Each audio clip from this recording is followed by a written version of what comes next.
माता की, भारत माता की, भारत माता की, वंदे वंदे वंदे। नमः पार्वती पतिये हर हर।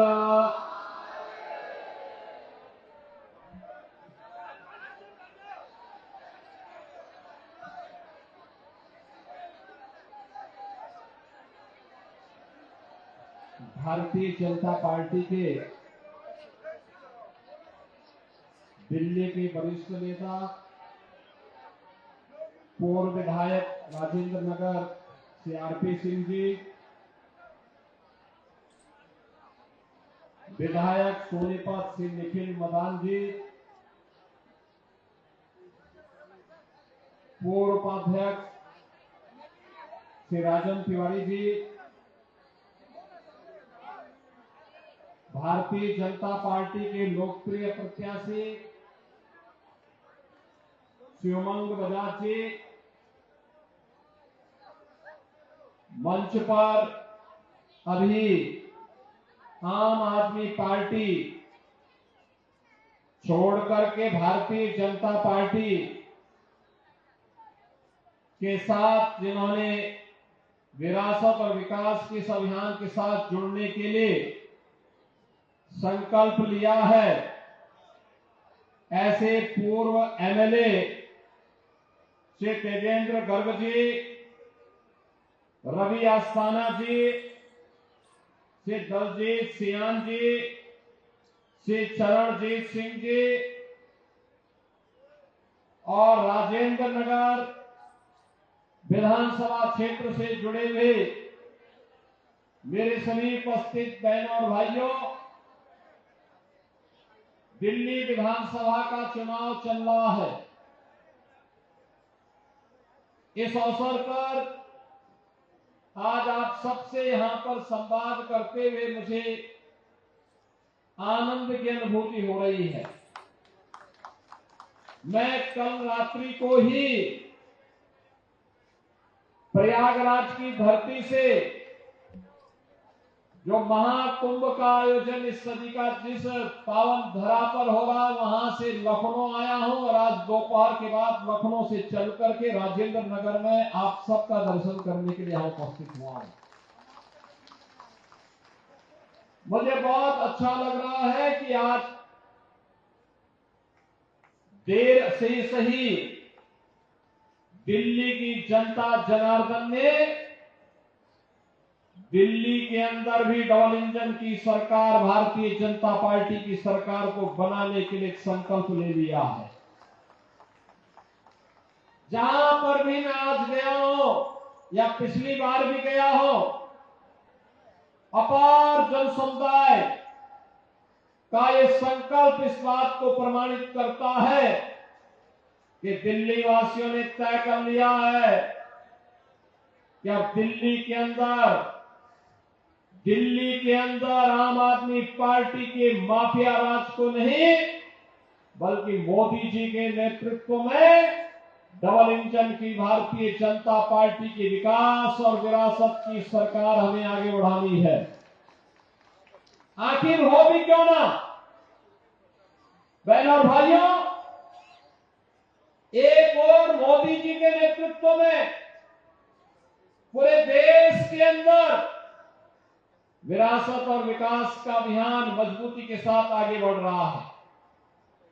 जहां जहां पे भारतीय जनता पार्टी की सरकारें हैं, वहां पर विरासत का सम्मान भी है, विकास भी है, लोक कल्याण भी है, गरीब कल्याण भी है, सुरक्षा भी है, समृद्धि भी है।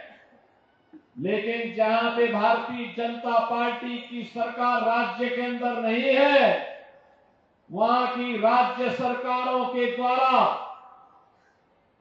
अपने निहित राजनीतिक स्वार्थों के लिए न केवल सुरक्षा पे सेंध लगाया जा रहा है, बल्कि भ्रष्टाचार के नए नए कीर्तिमान स्थापित करते हुए जनता जनार्दन को बुनियादी सुविधाओं से वंचित करने का कार्य किया जा रहा है। और यही कुछ दिल्ली के अंदर आम आदमी पार्टी की केजरीवाल सरकार ने पूर्व में और आज वर्तमान में भी यही ये लोग दिल्ली के अंदर कर रहे हैं। बहनों भाइयों, में अभी कुछ देर पूर्व विकासपुरी और उत्तम नगर की तरफ गया था। मैं भौचक था उन क्षेत्रों को देख करके। सड़क है या गड्ढा है पता ही नहीं लग रहा था। सड़कों पे सीवर बह रहा था, भयंकर बदबू थी, पूरी सड़कें कूड़े से भरी पड़ी थी, अव्यवस्था और अराजकता का तांडव था। बिजली के तार सड़कों पे झूल रहे थे, कोई सुविधा नहीं। आम आदमी पार्टी ने दिल्ली को कितना नारकीय बना दिया है, ये अंदाजा आप यहां की सड़कों पर। और अभी कुछ दिनों के अंदर जब टैंकर माफिया के द्वारा पानी के लिए तरसाया जाएगा, उस समय भी ये दृश्य आप देखेंगे। आम आदमी पार्टी के कारनामों को देखने का अवसर दिल्ली ही नहीं पूरा देश देखता है, पूरी दुनिया देखती है। बहनों भाइयों, मैं भौचक हूं। जब मैं पिछले दिनों दिल्ली आया था तब भी मैंने केजरीवाल जी को कहा था कि अरविंद जी, आप भी चीफ मिनिस्टर रहे हैं, मैं उत्तर प्रदेश का मुख्यमंत्री हूं, मैं तो अपने पूरे 54 सदस्यीय कैबिनेट को लेकर के प्रयागराज गया। मां गंगा, मां यमुना और मां सरस्वती के संगम की त्रिवेणी में मैंने डुबकी लगा करके स्नान भी कराया, उन्हें आचमन भी हम लोगों ने लिया और उत्तर प्रदेश के विकास की एक बेहतर कार्य योजना को आगे बढ़ाया। लेकिन अगर इनमें नैतिक साहस है तो अरविंद केजरीवाल जी को स्वयं यमुना जी ने अपने कैबिनेट के साथ जाकर के डुबकी लगा करके आचमन करके दिल्ली वासियों को आश्वस्त करना चाहिए कि यमुना शुद्ध है, अविरल है, निर्मल है। इनमें साहस नहीं है, ये नहीं कर सकते, क्योंकि इन्होंने अविरल और निर्मल गंगा को, हमारी पौराणिक यमुना को याद करिए, जिस यमुना जी के किनारे भगवान कृष्ण ने 5000 वर्ष पहले अपनी पूरी लीलाएं रची हो, दिल्ली के अंदर वही यमुना नाले में बदल गई, गंदगी का एक नाला बन गया है। लोग हंसते हैं आम आदमी पार्टी की सराजकता पर, इस भ्रष्टाचार पर। उत्तर प्रदेश के अंदर गंगा अविरल और निर्मल हो गई। हमने आगरा के बाद यमुना जी ने व्यापक शोधन के कार्यक्रमों को आगे बढ़ाया। परिणाम है कि प्रयागराज में जाकर के मां गंगा और यमुना का संगम जब होता है तो संगम में अविरल गंगा है तो अविरल यमुना भी है। परिणाम है कि कोटि कोटि श्रद्धालु आकर के संतों के सानिध्य में महाकुंभ का स्नान कर रहे हैं। पिछले 16 दिनों में अब तक 18 करोड़ लोगों ने स्नान किया है। और बहनों और भाइयों, महाकुंभ के 45 दिनों की अवधि में 40 से लेके 45 करोड़ श्रद्धालु प्रयागराज की धरा पर आकर के इस पावन कुंभ का आनंद लेगा। मैं पूछना चाहता हूं, आखिर दिल्ली की जनता ने क्या किया था? क्यों इतना बड़ा अन्याय आम आदमी पार्टी की सरकार दिल्ली के साथ, यमुना जी के साथ कर रहा है? क्यों किया इन्होंने? ये प्रश्न आज उनसे पूछा जाना चाहिए। और मैं यह भी प्रश्न इनसे पूछना चाहूंगा, कहां इन्होंने दिल्ली के इंफ्रास्ट्रक्चर को वर्ल्ड क्लास बनाने की बात कही थी? जब भी केंद्र की मोदी जी के नेतृत्व की सरकार ने इन्हें कहा कि रैपिड रेल के लिए पैसा देना है, उत्तर प्रदेश अपना शेयर देता है, केंद्र सरकार अपना शेयर देता है, लेकिन दिल्ली की आम आदमी पार्टी की सरकार पहली रैपिड रेल के लिए अपना शेयर देने से इनकार करती। 12 लेन का हाईवे जो दिल्ली से मेरठ को जोड़ता, दिल्ली की सरकार ने सहयोग नहीं किया। दिल्ली के अंदर मेट्रो का विस्तार हो। केंद्र सरकार अपना पैसा देती है, दिल्ली की आम आदमी पार्टी सरकार अपना शेयर नहीं देती है। उत्तर प्रदेश आज में सबसे अधिक मेट्रो सिटी के रूप में जाना जा रहा है। उत्तर प्रदेश के अंदर हम लोगों ने 3 करोड़ से अधिक लोगों को, परिवारों को हर घर नल के साथ जोड़ने का काम किया है। लेकिन दिल्ली के अंदर टैंकर माफिया को प्रश्रय देकर के इन लोगों ने दिल्ली की जनता को पानी के लिए तरसाया है, एक एक बूंद पानी के लिए तरसाया है। मुझे तो कभी कभी लगता है कि ऐसा तो नहीं कि इनके अंदर औरंगजेब की आत्मा समा गई है कि दिल्ली की जनता को पानी के लिए तरसा रहे हैं। बहनों और भाइयों, मैं आपका आह्वान करने के लिए आया हूं, जो आम आदमी पार्टी आपको एक एक जल बूंद के लिए, एक एक बूंद जल के लिए तरसा रही है, उस आम आदमी पार्टी को एक एक वोट के लिए तरसाइए। ये सबसे अच्छा समय है, अन्यथा वक्त जाएगा फिर ये वही भ्रष्टाचार में लिप्त हो जाएंगे। ये दुनिया की पहली राजनीतिक पार्टी है, ये दुनिया की पहली राजनीतिक पार्टी है जिस पार्टी के ऊपर भ्रष्टाचार का आरोप लगा है। इस पार्टी के 1 दर्जन मंत्री और पदाधिकारी जेल के अंदर गए हैं या जेल में जमानत पर छूटे हैं। इन्होंने शराब घोटाला किया, भूमि घोटाला किया, यहां पर जनता जनार्दन की हर योजना में लूटपाट किया। इन्होंने यहां दिल्ली की जनता को विकास से भी वंचित किया, बुनियादी सुविधाओं से भी वंचित किया। यहां तक कि केंद्र सरकार के द्वारा स्ट्रीट वेंडर के लिए बनाई जाने वाली पीएम स्वनिधि योजना का लाभ भी यहां के पटरी व्यवसायियों को नहीं लेने दिया। यहां तक कि जिन गरीबों की झोपड़ियां थी उनके लिए मकान मिलते प्रधानमंत्री आवास योजना में, वो आवास भी नहीं लेने दिए। 50,000 आवास बने, लेकिन उन 50,000 आवास में उन गरीबों को इन्होंने कब्जा नहीं लेने दिया।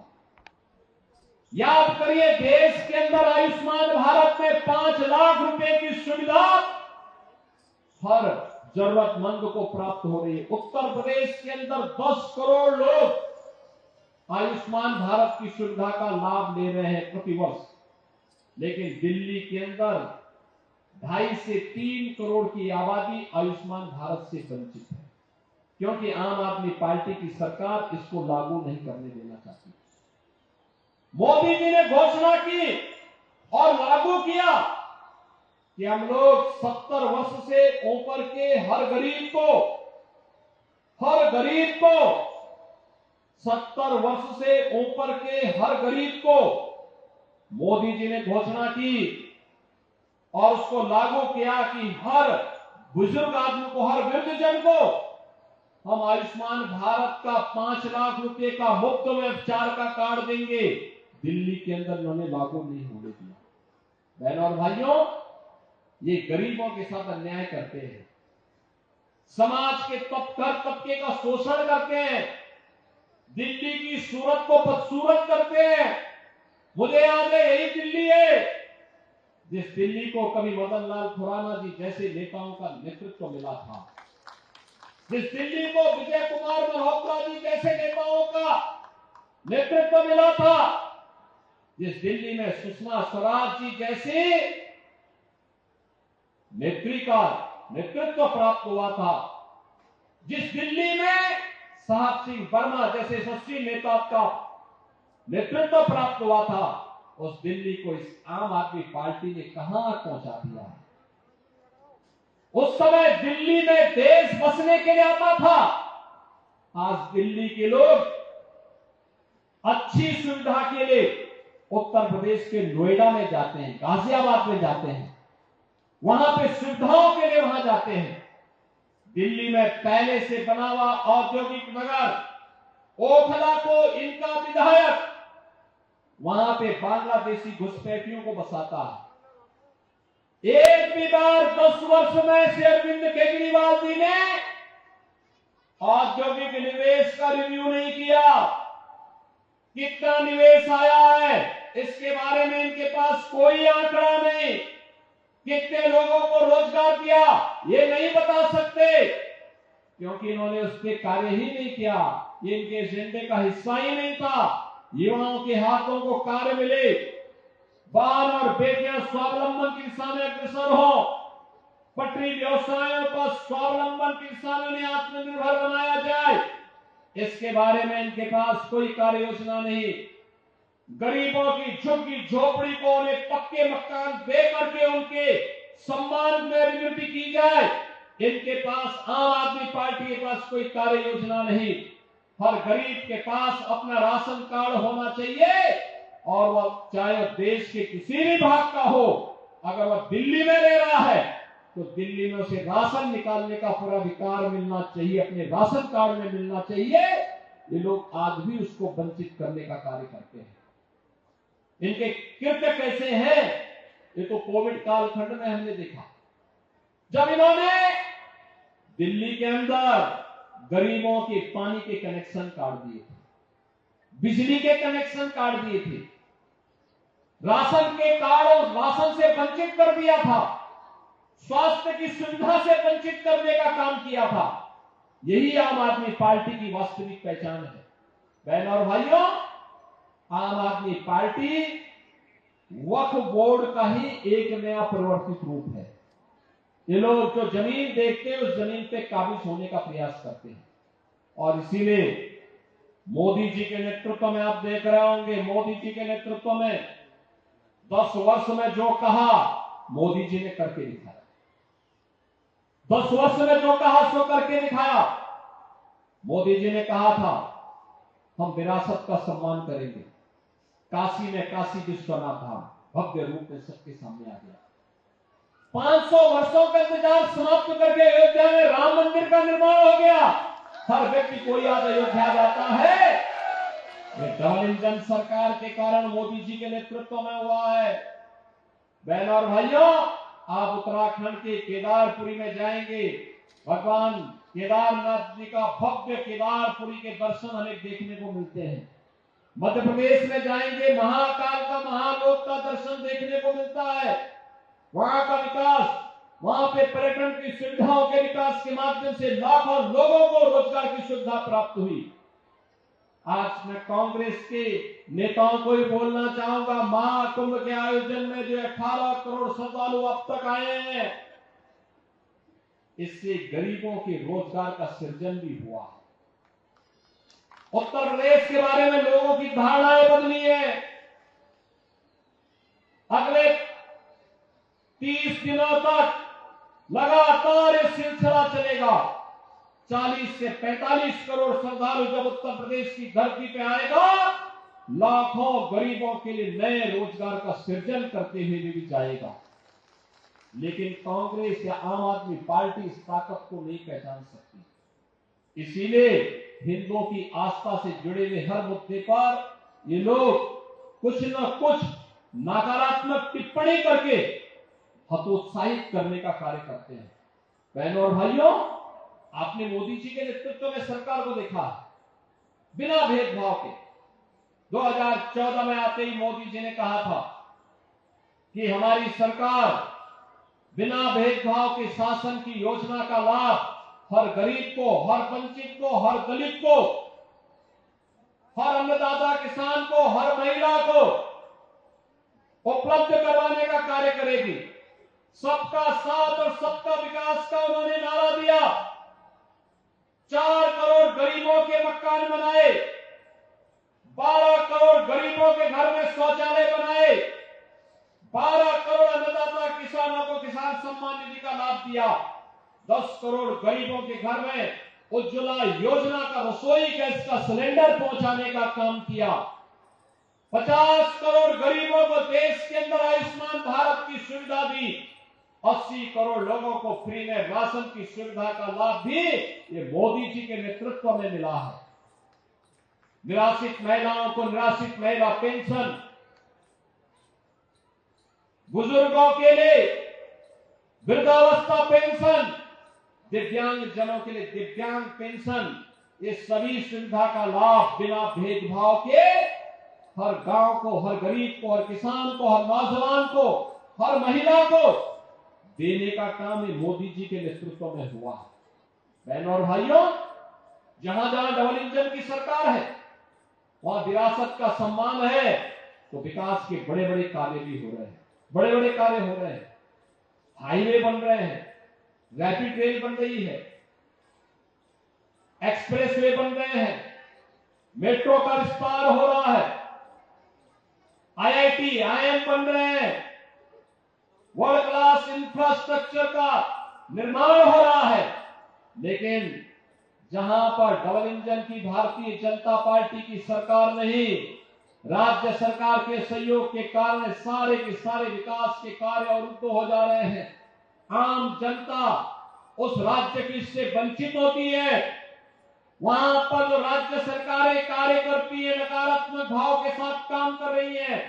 परिणाम है कि दिल्ली के अंदर इतनी खराब सड़कें हैं, यहां की नगर निगम में भी इन्हीं का अधिकार है। कितनी गंदगी सड़कों पर है, कूड़े के ढेर है, सीवर जगह जगह सड़कों पे बह रहा है। जनता बुनियादी सुविधाओं से वंचित है। बहनों और भाइयों, मैं आप सबसे अपील करने के लिए आया हूं कि आम आदमी पार्टी की सरकार एक माफिया सरकार है। ये माफिया सरकार है, भूमाफिया को प्रश्रय देती है, ये टैंकर माफिया को प्रश्रय देती है, बस माफिया को प्रश्रय देती है। ये तमाम प्रकार की अराजकता को जन्म देने वाली सरकार है। बांग्लादेशी घुसपैठियों रोहिंग्या को प्रश्रय देकर के अराजकता फैलाने का काम करती है। इन्होंने ऐसा ही कार्य जामिया मिलिया के पास उत्तर प्रदेश की सिंचाई विभाग की सैकड़ों एकड़ लैंड थी। आम आदमी पार्टी के जनप्रतिनिधि और इनके पदाधिकारियों ने उस जमीन पर जबरन कब्जा करके बांग्लादेशी घुसपैठियों को बसाने का काम किया। हमने 2-3 बार चेतावनी दी, हमने आग्रह भी किया कि भाई इस सरकारी जमीन है, इस पे कब्जा मत करने दो। इनको ये लगता था कि दिल्ली में जो ये चाहेंगे वो कर लेंगे। 1 बार 2 बार 3 बार बोलने पे नहीं माने तो मैंने उत्तर प्रदेश से अपनी पीएसी फोर्स भेजी, दिल्ली पुलिस की मदद ली और बुलडोजर भेजे और मैंने एक ही झटके में सबको वहां से उजाड़ करके वापस अपना कब्जा लिया। और मैंने तो इस बारे में कहा, मैंने कहा दिल्ली के नागरिकों के लिए, चिकित्सालय के लिए, शिक्षा के केंद्र के लिए, किसी अच्छे कन्वेंशन सेंटर के लिए आवश्यकता पड़ेगी हम लोग देंगे। गरीबों के लिए मकान बनाने के लिए आवश्यकता पड़ेगी हम जमीन देंगे, लेकिन विदेशी घुसपैठियों के लिए 1 इंच जमीन नहीं देंगे, 1 इंच जमीन नहीं देंगे। बहनों और भाइयों, मैं आप सबसे अपील करने के लिए आया हूं। मोदी जी ने जो कहा सो करके दिखाया। कश्मीर में धारा 370 को समाप्त करने का मुद्दा हो, या फिर सिटीजनशिप अमेंडमेंट एक्ट के माध्यम से पाकिस्तान, बांग्लादेश, अफगानिस्तान, श्रीलंका, यहां से आए हुए हिंदू, बौद्ध, सिख, इन सभी को सम्मान देने का काम, यह कार्य नागरिकता देने का काम ये मोदी जी के नेतृत्व में भारतीय जनता पार्टी की सरकार ने किया है। याद करिए, गुरु गोविंद सिंह जी के 4 साहिबजादों को सम्मान देने का काम ये भारतीय जनता पार्टी की मोदी जी के नेतृत्व ने दिया है। 26 दिसंबर की तिथि आप जान रहे हैं कि वीर बाल दिवस के रूप में मनाया जाता है। गुरु गोविंद सिंह जी महाराज, जिन्होंने खालसा पंथ की स्थापना करते समय एक ही संदेश दिया था कि सकल जगत में खालसा पंथ गाजे, जगे धर्म हिंदू सकल भंड भाजे। गुरु गोविंद सिंह जी महाराज, जिनके 4 पुत्रों ने इस धर्म की रक्षा करने के लिए, देश की रक्षा करने के लिए अपने आप को बलिदान किया। उनके 4 पुत्र, बाबा अजीत सिंह, बाबा जुझार सिंह, बाबा जोरावर सिंह, बाबा फतेह सिंह, ये भारत के धर्म और संस्कृति की रक्षा करने के लिए अपने आप को बलिदान कर दिए थे। क्या कांग्रेस, क्या आम आदमी पार्टी, क्या इनका दायित्व तो नहीं बनता था कि वीर बलिदानियों को सम्मान मिले?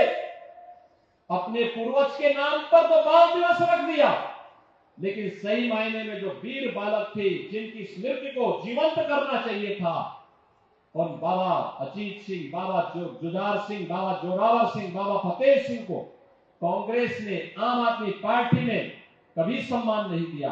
और सम्मान दिया तो मोदी जी ने दिया है, मोदी जी ने दिया है। गुरु गोविंद सिंह जी के इन 4 साहबजादों को सम्मान देने का मतलब अपनी वर्तमान पीढ़ी को सम्मान देना। उनके सामने एक आदर्श रखा, आदर्श इस बात का रखा कि जैसे गुरु गोविंद सिंह जी के इन 4 साहबजादों ने भारत की धर्म और संस्कृति की रक्षा करने के लिए उस समय अपना बलिदान दिया, जब देश के लिए कभी किसी बलिदान की आवश्यकता पड़ेगी, हमारी वर्तमान पीढ़ी के सामने आदर्श है ये 4 वीर बलिदानी। और इसलिए 26 दिसंबर की तिथि याद करना, बाबा साहब भीमराव अंबेडकर को कांग्रेस सदैव अपमानित करती रही। उन्होंने बाबा साहब भीमराव अंबेडकर को पहले संविधान सभा में आने से वंचित किया, फिर उन्होंने बाबा साहब भीमराव अंबेडकर को पहले आम चुनाव में परास्त करने का काम किया, फिर उपचुनाव में जब बाबा साहब भीमराव अंबेडकर लड़ने को तैयार हुए, तब भी कांग्रेस ने उन्हें परास्त करने के लिए एड़ी चोटी लगा दी थी। यहां तक कि बाबा साहब भीमराव अंबेडकर के अभिन्न सहयोगी को तोड़ करके उन्हीं को बाबा साहब के खिलाफ चुनाव लड़ाने का काम कांग्रेस ने किया था। जो व्यक्ति बाबा साहब भीमराव अंबेडकर को परास्त किया था, कांग्रेस ने 1970 में उन्हें पद्म पुरस्कार दिया। बाबा साहब भीमराव अंबेडकर को सम्मान मिले, उनसे जुड़े हुए स्मारक भव्यता के साथ आगे बढ़े हुए तीर्थ बने, कांग्रेस ने कभी प्रयास नहीं किया। आज बहनों और भाइयों, मोदी जी ने बाबा साहब भीमराव अंबेडकर जैसे के बनाए हुए संविधान को भी सम्मान दिया। उन्हें बड़े सम्मान के साथ देश की नई संसद में भी रखा।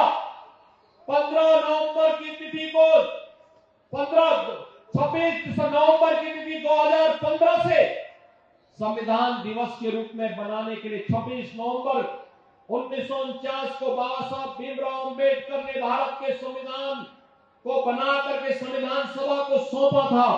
इस तिथि को संविधान दिवस के रूप में मनाने का कार्यक्रम को आगे बढ़ाया और बाबा साहब भीमराव अंबेडकर से जुड़े हुए 5 केंद्रों को पंच तीर्थ के रूप में विकसित करने का काम भी ये मोदी जी के नेतृत्व में भारतीय जनता पार्टी की सरकार ने किया है। और इसलिए बहनों और भाइयों, मैं आप सबसे कहने के लिए आया हूं, भारतीय जनता पार्टी ने अपने चुनावी घोषणा पत्र में कहा है, बहुत अच्छे ढंग से उन्होंने इस बात का उल्लेख किया है कि हम स्ट्रीट वेंडर को व्यवस्थित पुनर्वास करेंगे। उनके लिए सुरक्षा बीमा का कवर, 5 लाख रुपए का सुरक्षा बीमा का कवर देंगे। उनका 10 लाख का इंश्योरेंस भी कराएंगे। हर महिला को सम्मान देने के लिए मासिक धनराशि उपलब्ध करवाने का काम भी करेंगे। हर झुग्गी वासी को पक्का मकान बना करके देंगे, जिससे वह भी सम्मान के साथ एक जीवन को यापन कर सके।